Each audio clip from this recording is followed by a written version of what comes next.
Hello दोस्तों, कैसे हैं आप सब लोग। आई होप कि आप सब लोग बहुत अच्छे होंगे। स्वागत है आपकी मेरी आज की नई वीडियो में। आज की वीडियो होने वाली है अंडरस्टैंडिंग ड्रामा के एक अनदर पोएट आर के नारायण जी पे, जिन्होंने एक बहुत ही अच्छी नॉवल लिखी हुई है जिसका नाम है द इंग्लिश टीचर। हम इस पर भी बात करने वाले हैं। पहले आर के नारायण जी का शॉर्ट इंट्रो देख लेते हैं। आर के नारायण, जिनका पूरा नाम था रासीपुरम कृष्ण स्वामी अय्यर नारायण स्वामी, ठीक है। इनका जन्म हुआ था 10 अक्टूबर 1906 में मद्रास में। इन्हें इंडियन राइटिंग में मतलब बहुत ही ज़्यादा फेमस नॉवलिस्ट माना जाता है। इन्होंने मिडिल क्लास लाइफ के ऊपर बहुत ही सिंपल और इंटरेस्टिंग वे में नोवेल लिखी हुई है, ठीक है। इनकी जो स्टोरीज होती हैं उसमें फेमस फिक्शंस टाउन जहाँ पे रहते थे मतलब मालगुडी है, ठीक है। इनकी अर्ली लाइफ की बात की जाए तो ये बचपन में काफ़ी टाइम इन्होंने अपनी ग्रैंड मदर के साथ स्पेंड किया हुआ है। वहीं से इन्होंने अपनी कॉलेज मतलब स्कूल लाइफ को कंप्लीट किया। उसके बाद ग्रेजुएशन के बाद ये टीचर और जर्नलिस्ट बन गए। उसके बाद बचपन से इनको लिखने का बहुत ज़्यादा शौक था, जिसके बाद ये फुल टाइम राइटर बन गए। इनकी शादी हुई थी, लव मैरिज हुई थी। उनकी वाइफ का नाम था राजम, जो 1939 में राजन की थाइफॉइड की वजह से डेथ हो गई थी। ये जो इंसिडेंट होता है मतलब जब इनकी वाइफ की डेथ हो जाती है तो इनकी लाइफ कम्प्लीटली चेंज हो जाती है। अपनी वाइफ की याद में इन्होंने एक नोवेल लिखी हुई है जिसका नाम है द इंग्लिश टीचर, जिसको आज हम डिस्कस करने वाले हैं। उस पर नोवेल लिखी थी, ठीक है। उसके बाद बात करते हैं इनके राइटिंग स्टाइल की।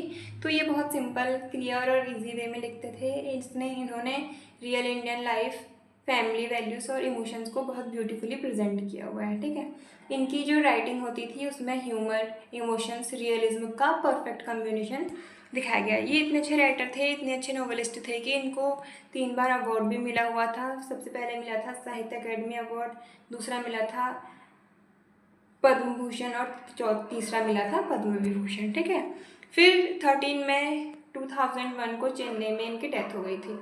बात करते हैं इनके फेमस नोवेल की, जिसको आज हम पढ़ने वाले हैं, द इंग्लिश टीचर के बारे में।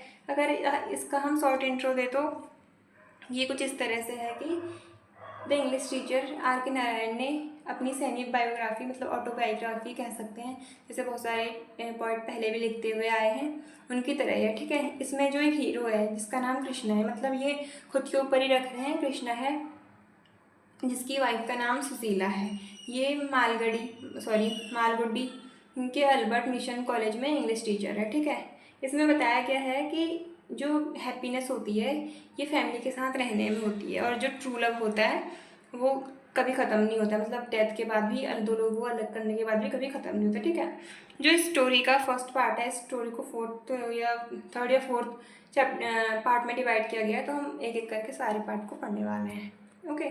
तो ये स्टोरी की जो फर्स्ट पार्ट है इसमें है कि इसमें कृष्णा होता है जो पूरी नोवेल का मेन लीडर होता है, ठीक है, मतलब मेन हीरो होता है। वो मालगुडी के कॉलेज में इंग्लिश टीचर है, उसकी जॉब बहुत अच्छी है, लेकिन उसे लगता है कि कॉलेज एजुकेशन सिस्टम सिर्फ बुक्स और एग्ज़ाम तक लिमिटेड नहीं होता है, बल्कि उसे कुछ और तरीके से भी बच्चों को पढ़ाना चाहिए ताकि उसे बच्चों को अच्छी नॉलेज मिल पाए, ठीक है। कुछ टाइम बाद ऐसा होता है, पहले तो वो अकेला रह रहा होता है, बाद में उसकी वाइफ सुशीला और उसकी छोटी सी बेटी लीला उसके साथ रहने के लिए आ जाते हैं। अब उसकी पूरी फैमिली उसके साथ रह रही होती है, तो जिसकी वजह से उसे अपना एक खुद का घर चाहिए होता है, जिसके लिए वो घर ढूंढने के लिए निकल जाता है, मतलब घर ढूंढने लगता है।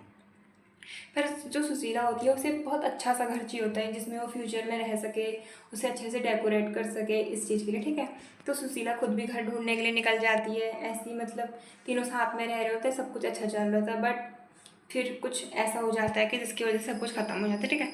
पार्ट 2 में वही बताया गया कि इसकी ट्रेजिक इंसिडेंट हो जाता है। जब सुशीला नया घर ढूंढने के लिए निकलती है तो वो जाती है किसी घर को देखने के लिए जाती है, वहाँ का वॉशरूम यूज़ करती है, तो उस वॉशरूम से उसे इन्फेक्शन हो जाता है क्योंकि वो वॉशरूम बहुत ज़्यादा डर्टी होता है, उसमें जर्म्स वगैरह होते हैं जो उसकी बॉडी में आ जाते हैं, ठीक है।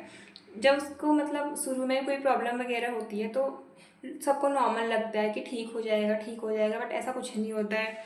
कुछ टाइम बाद उसे उसकी प्रॉब्लम बहुत ज़्यादा बढ़ जाती है, बट जब वो डॉक्टर्स के पास जाती है, अपना चेकअप करवाती है, तो उसे पता चलता है कि उसे थाइफॉइड हो चुका है, ठीक है। फिर वो दोनों मतलब कृष्णा उसकी बहुत ज़्यादा केयर करता है, उसका बहुत ज़्यादा ध्यान व्यान रखता है, बट और डॉक्टर्स भी ट्रीटमेंट कर रहे होते हैं, पर ऐसा होता है कि सुशीला रिकवर नहीं कर पाती है और उससे बहुत ज़्यादा प्रॉब्लम होने लगती है, जिस वजह से उसकी डेथ हो जाती है, ओके।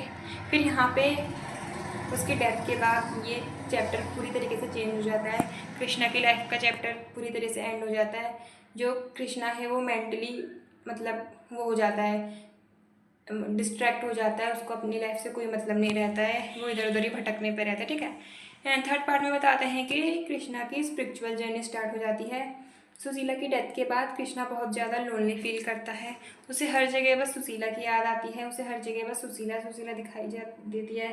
फिर उसकी मुलाकात कुछ टाइम बाद एक ऐसे मीडियम से होती है, मतलब एक ऐसे किसी पावर से होती है जो कृष्णा को सुशीला की सोल के साथ कनेक्ट कर पाता है। मतलब पहले तो उसे ये सब कुछ जोक लग रहा होता है, मजाक लग रहा होता है, बट कुछ टाइम बाद उसे ये रियलाइज़ होता है कि हाँ, वो सुशीला की सोल को यानी उसकी आत्मा को महसूस कर पाता है और वो उससे कुछ कहना चाहती है। ठीक है।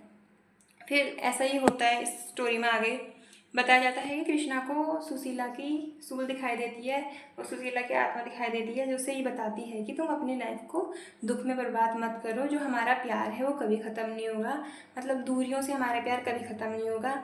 ये बात होती है सुशीला की, ये बात कृष्णा को बहुत ज़्यादा अंदर तक स्ट्रॉन्ग बना देती है, जिसकी वजह से वो अपने नए नज़रिए के साथ, नई लाइफ के साथ अपनी एक स्पिरिचुअल लाइफ को स्टार्ट करता है। ठीक है। फिर उसे समझ में आता है ये चीज़ की रियल एजुकेशन सिर्फ बुक पढ़ने से नहीं मिलती है, इसलिए वो कॉलेज की जॉब छोड़ देता है, साथ ही साथ चाइल्ड सेंटर स्कूल ज्वाइन कर लेता है, जहाँ वो बच्चों को प्रैक्टिकल और जॉयफुली लर्निंग देता है। ठीक है। फिर बताया गया है कि मतलब इसके एंड में ये होता है कि एंड में कृष्णा का जो इनर पीस है उसे मिल जाता है। अब वो दुखी नहीं होता है, बल्कि इस होप के नई होप के साथ अपनी लाइफ को कंटिन्यू कर रहा होता है।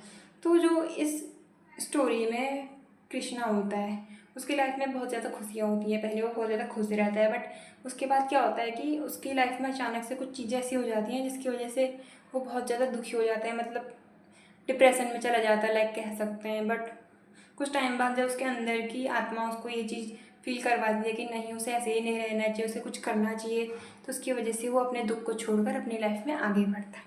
मतलब पूरी इस अगर इस स्टोरी का कोई लाइन में वो करें, डिस्क्राइब करें, तो यही है कि हमें अपने पास्ट के दुखों को भूल के फ्यूचर के लिए आगे बढ़ना बहुत ज़्यादा इम्पोर्टेंट होता है। ठीक है। इस स्टोरी का मतलब मोरल भी है, ये स्टोरी हमें सिखाती भी है।